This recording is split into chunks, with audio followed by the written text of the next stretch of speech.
Now, Pastor Tyler, one of your collaborators is Greater New Beginnings Christian Church. Can you tell us a bit about them and what they've been doing to help the community?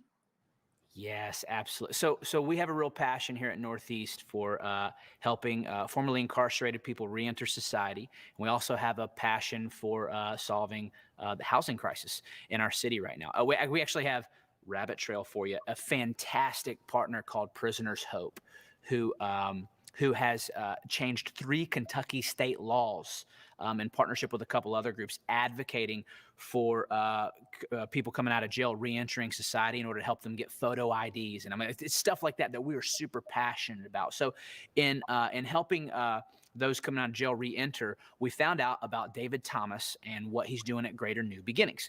He's buying up these houses around his church and flipping them and turning them into transitional housing so that those who are trying to reenter society have a place to live. They can get kind of stable ground underneath them, and they can begin to start a new life for themselves. And we love that. As we've gotten to know David Thomas and Greater New Beginnings more and more, we just see the Love the Ville DNA, what we're about, in them as well. Through COVID, they have been ministering to their community in significant ways. Prayer walks in which they invite other churches from all across the Ville to West Louisville to pray together, going door to door and checking on their neighbors. It's really compelling stuff, and honestly, he and his church have been an inspiration for us. So I can't wait to hear a little bit more about their heart and his story. Wow, that is so amazing. I'm so excited to learn more. Let's check it out. Tell me about why you're so passionate about ministry in the community here and now.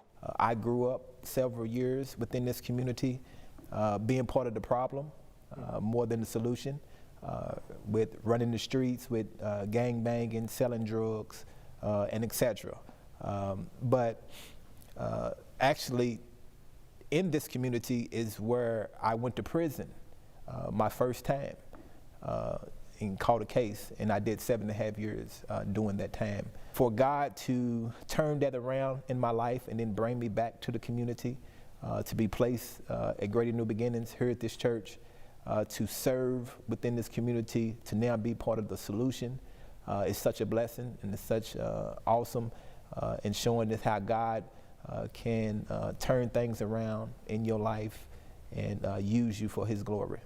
It's amazing. Tell me about your all's plans as a church, about how you are ministering to the community and reaching out. Right now, we have a strategy plan which is in place to engage with the residents around this church. We have target focus blocks that we're zooming in on to be able to just love on our neighbors around our church. And how we do that simply is we're going to do door-to-door assessments. We're going to go door-to-door, knocking on the door, and who's ever willing to talk to us. And we have been getting great reception from that so far. Once we just ask them, what is the household needs? And they tell us their household needs. We try to meet those needs. If we can't, we try to connect with other local partners to do so. And then we ask them, what do they believe that the community needs? And a lot of that, they say trash cleanup, that they need, the community needs. So we've launched an endeavor to do that. Trash cleaning up on a continuous basis is high on our priority list within our church to do that. And then also, they said they need a lot of trees are falling down, all different type of places, tree trimming, so they need that. And then also they said there's a lot of need for youth activities for the community. So said the youth is kind of like just idle right now, not doing nothing because they're not in school. So they have a lot of time on their hands to get kind of wild, reckless, and out of control. And so if we have more youth activities, then maybe the youth can get more focused on life and productive stuff. That's amazing. That question, how can I help, is a powerful one, isn't it? What are some of the ways that you've seen those things be accomplished, the community changing because of your all's service to it? I would say how we're seeing just personal testimonies that is coming out of that. When we are even just engaging with door-to-door assessments and having conversations with individuals, we would hear all the time. We would hear on several occasions, well, this is such a blessed thing. I never seen the church just come and just ask us about our needs. So we was like, well, we're sorry for that, but we're here now. And when we were able to help them with food, just necessities of life, with food and clothes, just from that, they said that we want to connect with your church. We want to come to church. Right now, we really can't come because of COVID, but you can always watch online right now. And they said, we're going to make sure we're going to be watching online to check your church out. And we definitely want to see how we maybe can be more a part of that. A lot of engagement because we partner with Wheatley Elementary, which is one of the schools which is placed in the California community.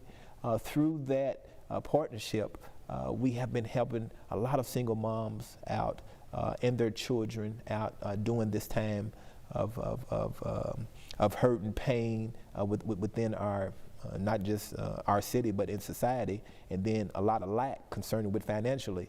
We've been able to buy refrigerators, help with stoves, clothes, shoes, of course, LG&E. We even helped a single mom out with her housing. She was moving. We were able to help her with her rent, a down deposit for her rent.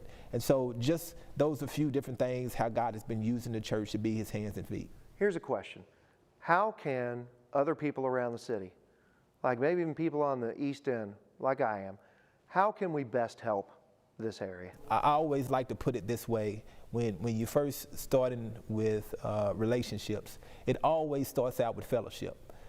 You first begin to come down, that would be the first step I believe to take, is just to come down and just fellowship with the church.